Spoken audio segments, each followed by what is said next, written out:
Good morning, mga ate. Ayan. So, meron na tayong bit-bit na walis. Kasi nagwawalis na tayo.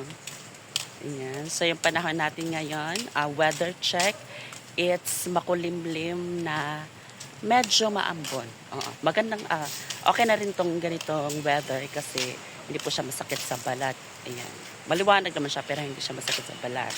And hindi naman siya masyadong malakas yung konting-konti lang. So, nakapagwalis na pala ako dito. Ayan. Hinihili lang sa pagwawalis kasi tulog pa yung iba. Ayan. Yung ibang staff gising na rin. Ayan, gising na rin si Aya Hana. Ayan. Congrats at naubos pa ang kanyang balot Pinoy. Grabe. Siya po ang pinaka malakas na CEO ng balot at Pinoy. CEO ng Sibilahan, Na Yan, gising na po siya. Congrats and sana magpatuloy yung negosyo mong balot at saka Pinoy. Pilasing, 105. 105? 874. Ano? 874? Wala ba ako kakaon? Ang gising na rin si Sir Argel TV and si Marian Ambiciosa.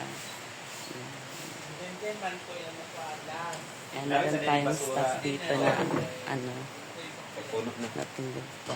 Yan, siya naman dito nakatoka sa paglilinis sa kusina kasi napakaraming pag-film. And marami din mga kalat ng mga aso. So, tayo naman dito tayo sa baba maglilinis. Ay, hanap po na tayo ng stand para hindi na tayo hawak ng ating cellphone. Ito yan. Ito yung stand ko na binigay ni Ma'am Chona. Thank you so much, Ma'am Chona. Where's po din vocal day karon sa Argel?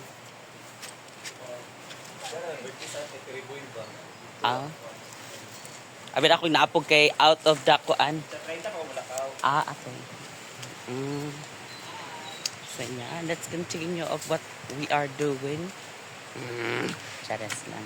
So yeah, subscribe naman sa ating YouTube channel.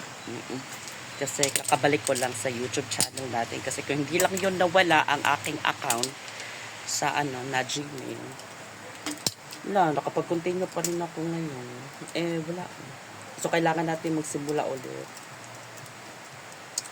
But, I'm so thankful kasi kung meron mag-subscribe sa ating channel. So, thank you so much po.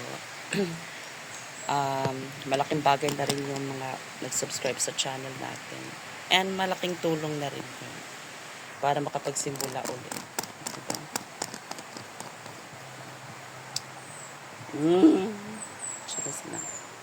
So let's start our cleaning.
Hi mga ate ko. So, ayun. Andito tayo ngayon sa may egg house. Kasi meron ako mga buto dito na inipon. Ayan, buto-buto siya ng halaman. Alam nyo kung anong klaseng buto to. So, ayan. Papakita ko po sa inyo na malapitan para malaman nyo kung anong klaseng buto yung mga pinipiga ko dito or pinipisa. So, eto po yung mga buto-buto na pinipiga-piga ko. Eto po yung mga buto na inipon ko dito. Kasi, nagbabasakali akong dumami ito and itatry ko siyang itanim. So, paki-comment na nga lang. Paki-comment dyan mga ate ko and kuyas kung anong pangalan ng buto na to. Buto ng halaman. Oh. And ipapakita ko din po sa inyo ang itsura ng kanyang halaman. So, susubukan ko siyang paparamihin. Baka kung tutubo siya ay baka kung merong magagusto dito sa farm ng mga guests, pwede naman natin siyang ibenta sa kanila, di ba? Kasi sayang din naman kung kung ibibigay lang natin, nag-effort naman tayo sa pagtatanim nito. Ayan. So, paki-comment nga mga ate ko kung anong klaseng to. Ipapakita ko naman sa inyo yung halaman niya. So, eto siya. Puntahan natin.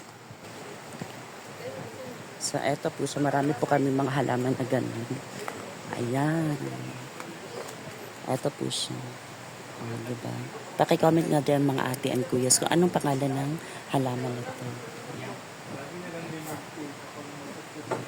So, eto po yung bunga niya. Ayan. Pero hindi po siya kada buwan na nagbibigay ng ganito. Sabi nga ng ibang plantito at plantita ay every 2 years or 1 years bago siya magkaroon ng ganitong pamumunga. Ayan, meron namang iba dito na marami siyang mga ganoon pero hindi po siya katulad nun na meron siya mga pula-pula. Ayan. O, diba?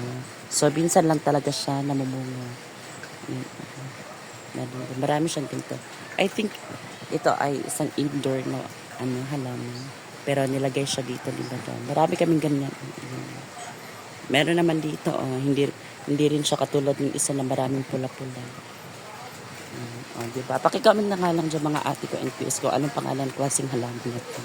So, susubukan ko siyang paparamihin para kung sino man yung magkagusto ay pwede nilang bilhin.